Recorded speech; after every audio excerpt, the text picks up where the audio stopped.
사랑하는 여러분, 역설이라는 말을 들어보셨습니까? 역설이라는 말은 이런 뜻이 있어요. 한번 띄워주시고요. 네, 역설은 겉으로 보면 말이 안 되는 듯하나 그 안에 중요한 진리가 숨어져 있는 논리를 역설이라고 합니다. 말이 안 되는데 된다는 거죠. 그리고 그것은 거의 진리에 가까운 것이다. 그것이 바로 역설입니다.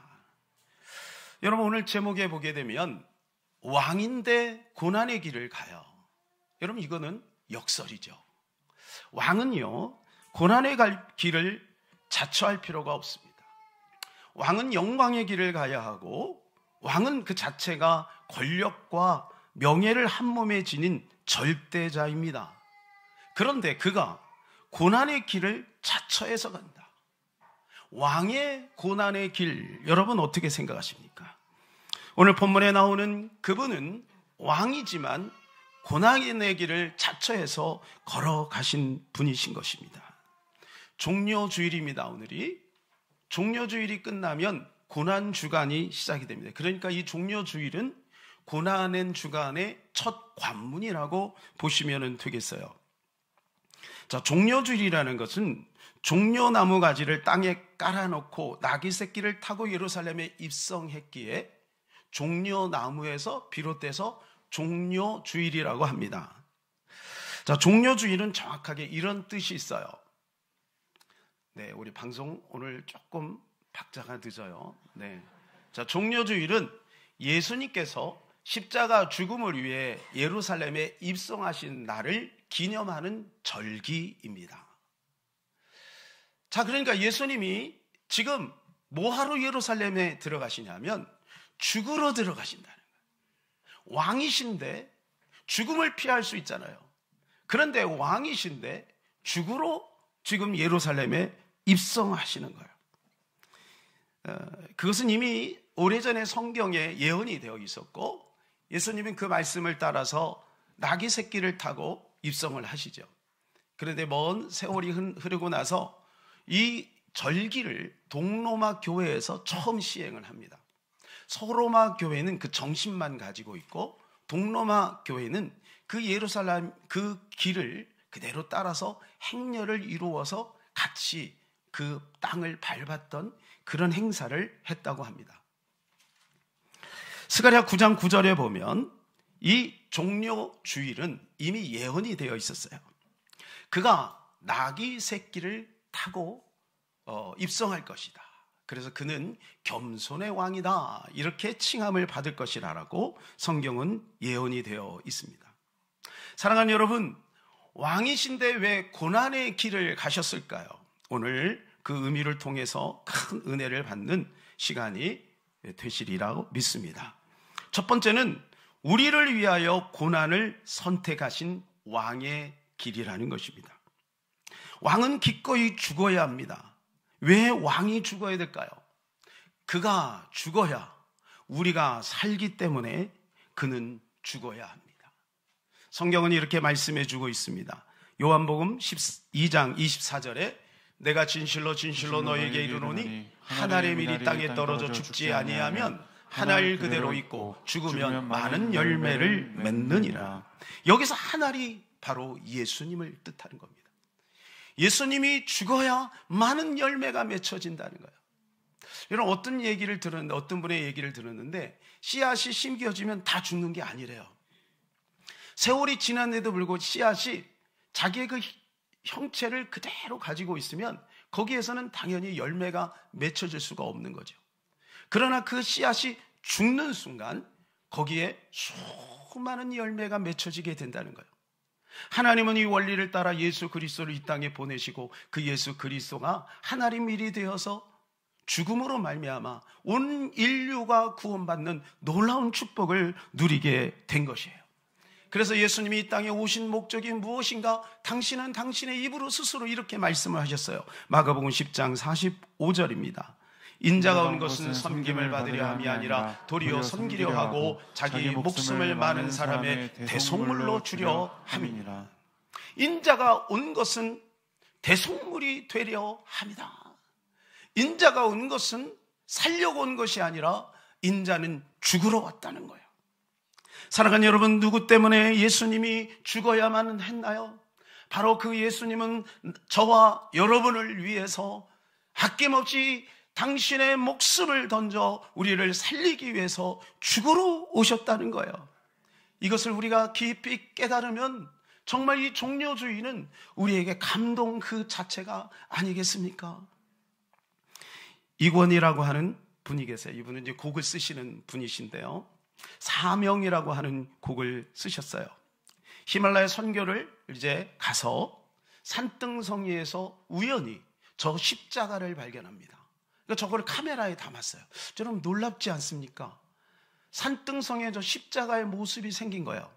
그때 이후로 지워졌는지 눈 받치니까 아마 녹아서 없어졌을 수도 있고, 아니면 이분만 보도록 하나님께서 허용하셨을 수도 있겠죠. 어쨌든 이분이 이것을 사진으로 담았어요. 그러니까 뭐 사실이라고 말해야 되겠죠.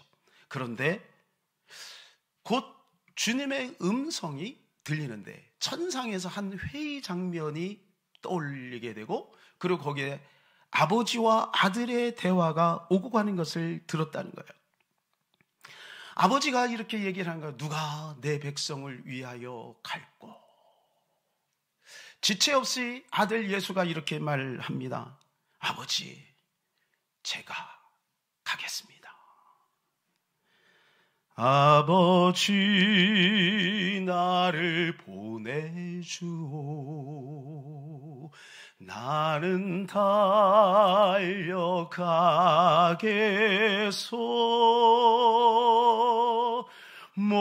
목숨도 아끼지 않겠소. 나를 보내주오. 그래서 이 곡이 나온 거예요. 그러니까 이 사명은 어디서부터 시작이 됐냐면 천상에서 아들 예수가 사명을 가지고 이 땅에 내려가 우리의 인류, 저와 여러분의 목숨을 살리고자 이 땅에 내려오시는 것이 바로 아들 예수의 사명이었다는 것입니다. 예수님은 기꺼이 아버지의 마음을 알고 이 사명을 감당하고자 이 땅에 내려오신 것입니다. 그리고 2절에 보면 이런 내용이 나와요. 세상이 나를 미워해도 나는 사랑하겠소.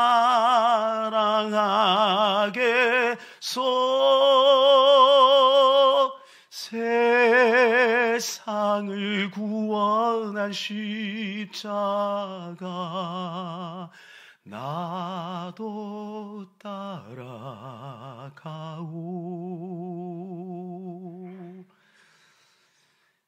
세상이 나를 미워해도 나는 사랑하겠다는 거예요. 그리고 예수님이 십자가를 기꺼이 지셨으니 우리도 그 세상을 위하여 십자가를 지겠다라고 하는 우리의 사명을 촉구하고 있는 것입니다. 여러분, 이 사진을 한번 보실까요? 여러분, 이 예수님께서 지금 예루살렘에 입성하시면서 미소를 짓는 장면입니다. 종려주일이죠. 종려주일. 패션 오브 크라이스트라고 하는 영화에서 캡처한 사진입니다. 수많은 사람들이 웃고 떠들면서 막 예수님의 입성을 기뻐하면서 환영을 막 하는 거예요. 호산나 호산나 하면서. 그리고 자기 막 겉옷을 벗어가지고 그 예수님이 가시는 그 길에다가 던지고 종려나무를 밑에다가 쫙 깔고 종려나무를 막 흔드는 거예요. 이때 예수님이 밝게 천진난만한 미소를 짓고 있지 않습니까? 저는 이 미소를 보면서 눈물이 나더라고요. 왜냐하면 며칠 있으면 이렇게 예수님을 환영했던, 호산나 찬송했던 그들이 예수님을 십자가에 죽여라 죽여라 하면서 광란의 함성을 지르기 때문에 예수님은 그것을 알고 있음에도 불구하고 잠시 동안 그들의 마음을 그냥 받아주시는 거죠. 그리고 묵묵하게, 그리고 오히려 미소를 지으면서 그 예루살렘 성으로 입성하고 있는 것입니다. 여러분, 왜 그럴까요? 이것이 바로 예수님의 마음이기 때문에 그런 것입니다. 여러분, 그런데 이 놀라운 것은 예수님의 마음이 그 이후에 예수 믿는 모든 사람들에게 그대로 고스란히 전수가 된다는 거예요. 그래서 초대교회 수많은 성도들이 그 로마의 그 핍박과 환난 속에서도 굴하지 않고 기꺼이 순교의 길을 가는 것을 보게 됩니다. 로마의 첫 공식 핍박은 네로 황제로부터 시작이 됩니다. 로마는 64년 당시에 목조 건물이 즐비했어요. 근데 로마 그 시내에 갑자기 불이 났어요. 그러니까 목조 건물이 대부분이니까 불이 삽시간에 번져서 로마 시내가 다 전소됐어요. 근데 이상한 소문이 들리기 시작합니다. 이 불을 네로가 화제를 냈다는 거예요. 왜냐하면 네로가 그 로마 그 성을 보면서, 그 도시를 보면서 성 위에서 노래를 불렀기 때문에 그래요. 그러니까 나중엔 네로는 정신병자가 되고 자살하지 않습니까? 그런데 이 소문이 점점 퍼지면서 네로가 궁지에 몰린 거예요. 그래서 이 소문을 잠재우기 위해서 네로가 어떤 묘책을 만드냐 하면 기독교인들이 이 불을 냈다라고 하는 거짓 소문을 내기 시작하는 거예요. 그리고 기독교인들을 처참하게 고문하고 그들을 핍박하기 시작합니다. 이것이 바로 로마의 첫 공식 핍박입니다. 이때 사도 바울, 베드로도 순교를 하게 됩니다. 어떤 고문을 하냐면 십자가형에 매다는 거예요. 예수님이 십자가에 죽었잖아요. 그러니까 너희들도 십자가에 죽어라. 그리고 가죽옷을 입히고, 그리고 아주 사나운 짐승들과 싸우게 되고, 그리고 그 원형 경기장에서 사자의 밥이 되게 하기도 합니다. 심지어는 죽은 사람들을 길거리에다가 이렇게 꼬챙이에다 꼽아가지고 횃불로 밤새 태우는 그런 일도 했어요. 참으로 끔찍한 일이죠. 그런데 그것으로 끝나지 않습니다. 그 이후에는 더 끔찍한 그런 핍박이 생기게 되는데, 어떤 황제는요, 심지어 이 기독교인들을 낚싯줄에 묶어가지고 바다에다가 던지는 거예요. 바다에 던져가지고 바다에다가 그 낚싯줄로 꽁꽁 묶어서 매달아 놓고, 죽지 않게 매달아 놓고 물고기가 다 뜯어먹도록 그렇게까지 했다고 합니다. 이런 극심한 고통과 그 핍박 속에서도 우리 기독교인들은 조금도 굴하지 않고 기꺼이 내가 예수 믿지 않는다라고 말만 하면 되는데, 그들은 끝까지 믿음을 지키고 순교의 길을 갔어요. 나중에 내려와 보니까 그 원형 경기장에 쓰러져 있는 수많은 사람들이 아비규환이 돼서 막 쓰러지고 고통하는 것 같았는데, 막상 내려보니까 얼굴에 미소를 짓고 있는 거예요. 이걸 보면서 네로는 정신착란이 생기고 나중에 자살을 하고 말았다고 합니다. 사랑하는 여러분, 우리도 이 종려주의를 통해서 고난의 길을 걷고자 하는데, 이 길을 우리가 어떻게 걸어갈 수가 있겠습니까? 예수님은 오실 때부터 이 십자가의 길을 걷기로 작정을 하고, 인자가 온 것은 자기를 살리려고 한 것이 아니라 수많은 사람이 대속물로 주려고 오셨다고 했는데, 여러분, 여기에서 예수님이 나귀 새끼를 탄 것을 통해서 예수님은 그 길을 가고 있음을 보여주는 거예요. 왕은 나귀 새끼를 타지 않습니다. 왕은 어떤 성에 입성할 때 화려한 마차를 탄다든지 아니면은 아주 힘 있는 말을 타고 아주 의연하게 올라가죠. 그러나 그 예수님은 나귀 새끼를 타신 거예요. 왜 나귀 새끼를 타셨을까요? 그것은 바로 앞으로 예수님이 당할 그 십자가의 고난을 상징적으로 이야기해주고 있는 것입니다. 이들은 지금 예수님이 오시는 그 길목에서 큰 소리로 이렇게 외치고 있어요. 38절 다 같이요. 이르되 찬송하리로다 주의 이름으로 오시는 왕이요 하늘에는 평화요 가장 높은 곳에는 영광이로다 하니. 여러분, 이렇게 소리내지 않았을 거예요. 그들은요, 하늘에는 평화요 가장 높은 곳에는 영광이로다 하면서 축제하듯이 그렇게 외친 거예요. 이들의 마음속에서는 무슨 마음이 있냐면, 앞으로 오병이의 기적을 행하고 무리를 걸으시고, 그리고 물이 포도주가 되게 하는 어마어마한 기적을 행하신 저 슈퍼스타가 우리 민족을 로마의 압제에서부터 건져낼 거야. 그러면서 호산나 하는 거예요. 호산나라는 말은 주여 구원하소서, 그런 뜻이에요. 그러니까 이들의 마음속에는 무슨 구원을 말하고 있냐? 민족의 구원을 말하고 있는 거예요. 우리 민족을 살려주세요. 우리 민족을 저 로마의 압자에서 건져주세요. 그런 의미로 호산나 호산나 하는 거야. 알지도 못하고 하고 지금 있는 거예요. 근데 여러분 한번 생각해 보세요. 지금 로마 군인들이 왔다 갔다 하면서 이 광경을 보면 어떤 생각을 할까요? 그들은 그런 것도 두려워하지 않아요. 지금 오직 그 슈퍼스타 예수 그리스도를 바라보면서 민족 구원만을 원하고 있다는 것입니다. 사랑하는 여러분, 그런데 이 평화와 영광의 이 노래가 어디에서 많이 본 듯하지 않습니까? 어디서 보셨습니까? 기억이 안 나십니까? 예수님께서 이 땅에 아기 예수님으로 오실 때 목자들에게서 목사들을 찾아간 천사가 노래한 거예요. 하늘에는 평화요, 땅에는 하나님의 영광이로다 하면서 천사들이 노래한 거예요. 이제 예수님께서 죽으러 가실 때 바로 이 노래가 울려 퍼진 거예요. 그들이 알고 했는지 모르고 했는지는 모르지만, 그러나 시작이 하나님의 평화와 영광이고 마침이 하나님의 평화와 영광으로 마침이 이루어지는 것이죠.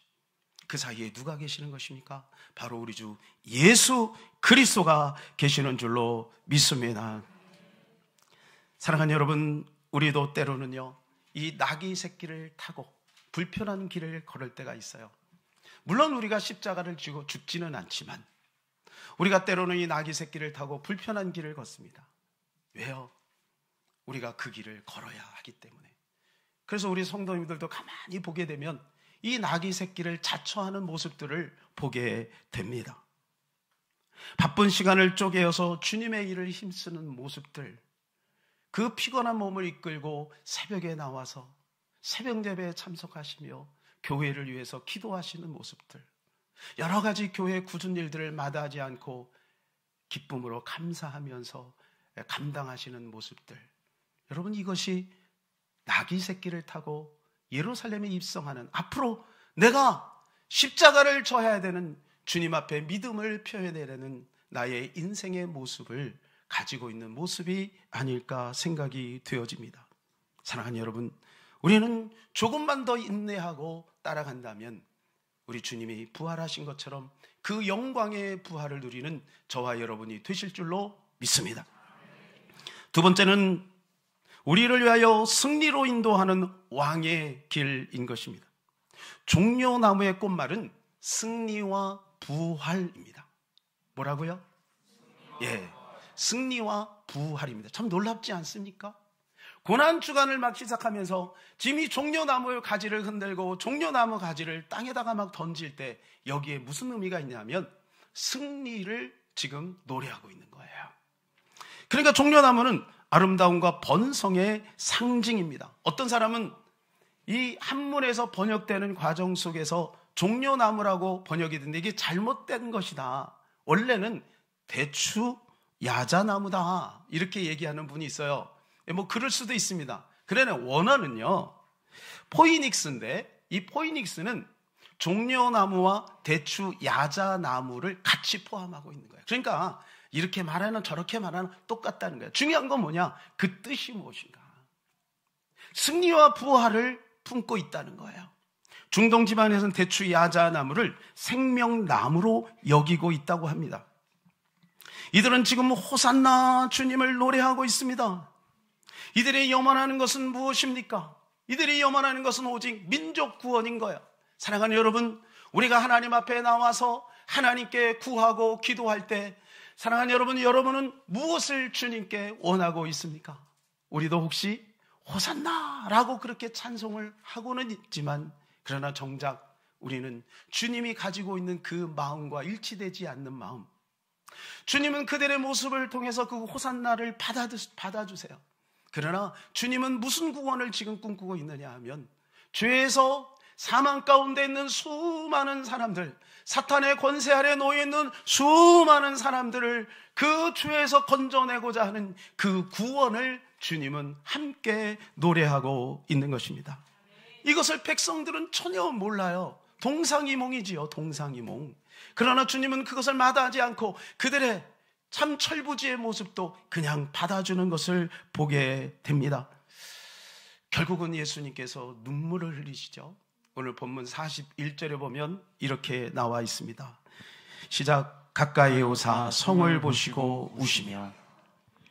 예수님께서 이 호산나 찬송을 드리고 그리고 예수님이 그 성을 착 지나가고 말미에는 결국 눈물을 터뜨리시는 거예요.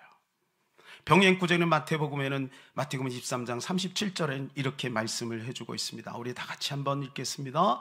예루살렘아 예루살렘아 선지자들을 죽이고 내게 파송된 자들을 돌로 치는 자여, 암탉이 그 새끼를 날개 아래 모음같이 내가 내 자녀를 모으려 한 일이 몇 번이더냐. 그러나 너희가 원하지 아니하였도다. 예루살렘아 예루살렘아 이스라엘 백성들아 이스라엘 백성들아, 너희들은 선지자를 죽이고 내가 파송된 수많은 사람들을 돌로 치지 않았느냐? 이제는 내가 왔음에도 불구하고 너희는 나를 영접하지 않고 있구나. 결국 예루살렘이 멸망할 것을 예수님 내다보면서 예수님은 우시고 계시는 것입니다. 사랑하는 여러분, 그러나 주님의 그 우심과 그 기도가 나중에는 응답이 돼요. 참 놀라운 것은 제가 요즘에 역사 공부를 조금 하고 있는데 이 기독교의 역사 속에서 하나님이 어떻게 일하시는지를 보면서 깜짝 놀랍니다. 예수님이 부활할 당시에 예수님을 따르던 사람 불과 20여 명 정도밖에 되지 않았습니다. 12제자도 비겁하게 숨어 들어가지 않았어요. 근데 예수님이 그들에게 찾아오셔서 복음을 증거하고 그들의 다시 한번 용기를 가졌죠. 그리고 주변에 몇 명의 여인들 한 20명 정도밖에는 없었어요. 그런데 초대교회가 이루어지면서 나중에 폭발적으로 교회가 성장하는 것을 보게 됩니다. 나중에는 바울을 통해서 전 유럽에 복음이 전해지는 것을 보게 돼요. 그래서 이 복음이 물론 바울 시대에도 실개천처럼 군데 복음이 증거되죠. 그러나 나중에는 한강처럼 넓은 강이 되고 물이 바다를 덮은 같이 이 복음이 전 세계를 덮는 놀라운 역사가 나타나요. 결국은 그 로마의 역사 속에서 완전히 역전이 돼요. 아까는 네로 황제를 통해서 또 디오도시우스 같은 그러한 사람들을, 황제들을 통해서 엄청난 핍박과 환난을 주지만 나중에는 313년에 콘스탄티누스를 통해서 밀라노 칙령을 통해 기독교를 공인하게 되는 거예요. 기독교를 믿어도 된다라고 공인을 하는 거예요. 그때부터 수많은 사람들이 로마의 그 원로들이 예수를 믿기 시작하는 거예요. 그러다 나중에 380년 불과 67년 뒤에 데오도시우스에 의해서 로마는 기독교가 국교가 됩니다. 국교가 돼요. 여러분, 그런데 그거 아세요? 공인을 할 때 당시에 이 기독교 인구가 로마의 몇 명이 몇 프로였냐면 10%에 불과했어요. 그런데 나중에 데오도시우스가 기독교를 국교로 인정할 때에 이 로마 안의 기독교가 80%가 되었대요. 여러분, 기독교를 없애려고 했던 그들이 나중에는 자처해서 기독교인이 되는 거예요. 이게 뭐예요? 하나님의 역사인 줄로 믿습니다. 겨자씨의 비유를 보면 겨자씨 하나리 너무 작은 것이로되 이게 땅에 심겨지고 자라고 나중에는 큰 나무가 되어서 수많은 열매가 나무들이 새들이 깃드는 역사가 나타나게 되었다는 것이지요. 사랑하는 여러분, 이 종료주의를 통해 우리는 하나님의 열심과 예수님의 눈물을 보게 되는 것입니다. 계시록에 보면 나중에 14만 4천 명이 나오는데 이 14만 4천이 천상에서 종려나무 가지를 흔들면서 어린 양 예수를 찬송하는 장면이 나옵니다. 여기서 우리가 이 14만 4천은 어떤 이단들이 말하는 자기들의 종파에 한정된 인원이 아니라 이 14만 4천은 하나님을 믿는, 예수를 믿는 총수를 말하는 것이죠. 자, 계시록 7장 9절에서 10절입니다. 시작. 이후에 내가 보니 각 나라의 족속과 백성과 방언에서 아무도 능히 셀 수 없는 큰 무리가 나와 흰옷을 입고 손에 종려 가지를 들고 보좌 앞 어린 양 앞에 서서 큰 소리로 외쳐 이르되 구원하심이 보좌에 앉으신 우리 하나님과 어린 양에게 있도다 하니. 할렐루야. 여러분, 이때 당시에는 동상이몽이었지만 나중에는 구원하신 예수 그리스도를 온전히 주님의 마음과 일치가 되어서 주님을 찬송하는 장면이 나오는 것입니다. 여러분, 그래서 이 종려나무를 통과하는 우리가 처음에는 철부지 같은 나 자신을 생각하고 우리 가족만 생각하고 또 나의 어떤 관계되어 있는 그 속에서 하나님의 은혜만 갈구했던 철없는 신앙이었더라도 괜찮다는 거예요. 오늘 주님 앞에 나와 이 종려 주일을 통과하고 고난주간을 통과하면서 우리의 믿음이 성장하여 나중에는 이 천상에서 호산나 주님을 찬송하는 그 진정한 찬송이 우리의 입에서 나오는 그날이 오게 될 줄로 믿습니다. 사랑하는 여러분, 내일부터 우리 고난주간에 들어갑니다. 우리는 예수님의 고난이 있었기 때문에 부활에 참여할 수 있는 자격이 주어진 거예요. 여러분, 힘들고 어려워도 이 고난의 주간 딱 일주일인데 이때만이라도 나오셔서 함께 주님을 바라보고 찬송하고 기도하고 고난을 묵상하는 저와 여러분 되시기를 주님의 이름으로 축복합니다. 우리 그 자리에 다 일어나셔서 우리 제가 아까 불렀던 사명 같이 한번 찬송하도록 하겠습니다.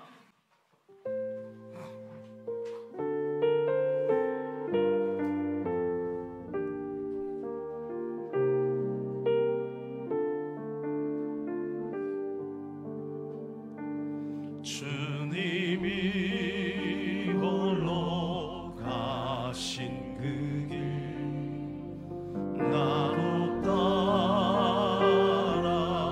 따라가오. 모든 물과 피를 흘리신 그 길을 나도 가고 험한 산도 나는 괜찮소. 바다 끝이라도 나는 괜찮소.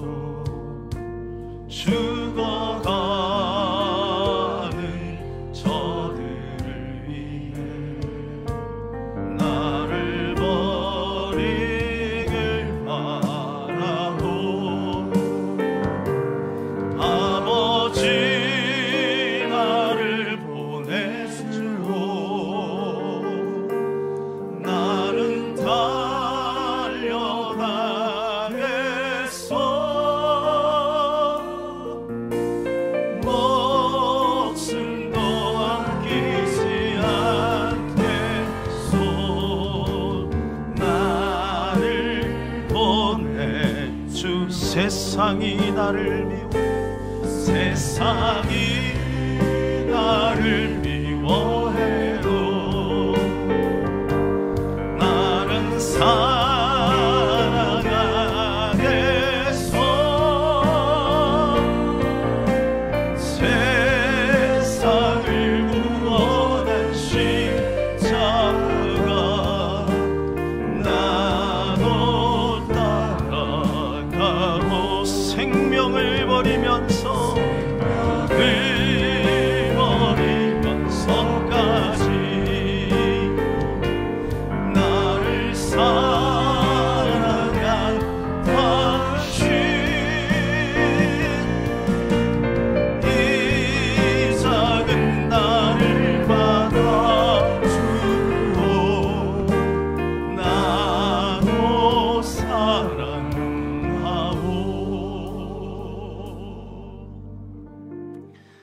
그렇습니다. 예수님은 기꺼이 이 사명을 따라 이 땅에 오셨고 오늘 예루살렘 성에 죽으러 들어가십니다. 며칠 있으면 예수님은 십자가에서 갈기가게 찢겨 죽게 됩니다. 여러분, 왜 그렇게 해야 될까요? 그것은 저와 여러분의 죄 때문에 그렇게 하신 것 아니겠습니까? 우리도 누군가를 위해서 그렇게 할 수 있음을 믿으시기를 바랍니다. 하나님 우리를 통해서 죽어가는 수많은 영혼들을 살리기를 원하십니다. 우리는 그렇게 할 수 있습니다. 우리 안에 주님의 사랑이 있기에 우리는 그것이 가능한 줄로 믿습니다. 예수님의 사명이 나의 사명 되기를 원합니다. 하나님, 그 마음이 진정 내 마음 되기를 원합니다. 긍휼과 자비를 베풀어 주시옵소서. 이 시간 오직 주여 하고 간절히 기도합니다. 주여, 아버지 하나님, 은혜를 고맙고 감사합니다. 주님이 홀로 가신 그 길 나도 따라가기를 원합니다. 모든 물과 피를 흘리신 그 길을 나도 가기를 원합니다. 험한 산도 바다 끝이라도 괜찮소. 죽어가는 저들을 위해 나를 버리길 바라오. 하나님, 예수님의 그 절기와 사명을 하나님 우리도 주님의 은혜로 하나님 우리의 마음에 가졌고, 우리의 모든 하나님 사명을 하나님이 허락해 주심을 알고 있습니다. 아버지, 미약하나마 우리도 이 길을 걷게 하시고 믿음으로 하나님 이 길 끝에서 주님 만나는 역사가 있기를 원합니다. 아버지, 나를 보내달라고 주님이 하나님 그렇게 외치고 결단하신 것처럼 우리도 주님 나를 위하여 십자가 지신 예수님을 따라 나도 그렇게 걸어가기를 원합니다. 하나님, 고백하는 우리 사랑하는 귀한 성도님들 마음에 하나님의 은혜와 기름 부으심이 넘쳐나기를 원합니다. 주여, 이 시간에 은혜를 베풀어 주셔서 오직 주 예수 그리스도의 놀라운 사랑 안에 거하게 하나님 고맙고 감사합니다. 주님이 베푸신 놀라운 은혜를 기억합니다. 하나님 아버지, 우리가 다 그 마음을 알 수는 없으나 오늘 하나님 종료 주일과 고난 주간을 통해 조금이나마 주님의 마음을 알고 느끼기를 원합니다. 도와주시옵소서. 하나님, 그래서 우리에게 맡겨진 사명이 거창하고 위대하진 않지만은 그러나 하나님의 우리가 주님께 맡겨진 그 작은 모퉁이의 작은 사명들 넉넉하게 감당하는 우리가 될 수 있도록 은혜 베풀어 주시옵소서. 우리 주 예수 그리스도의 이름으로 기도합니다. 아멘.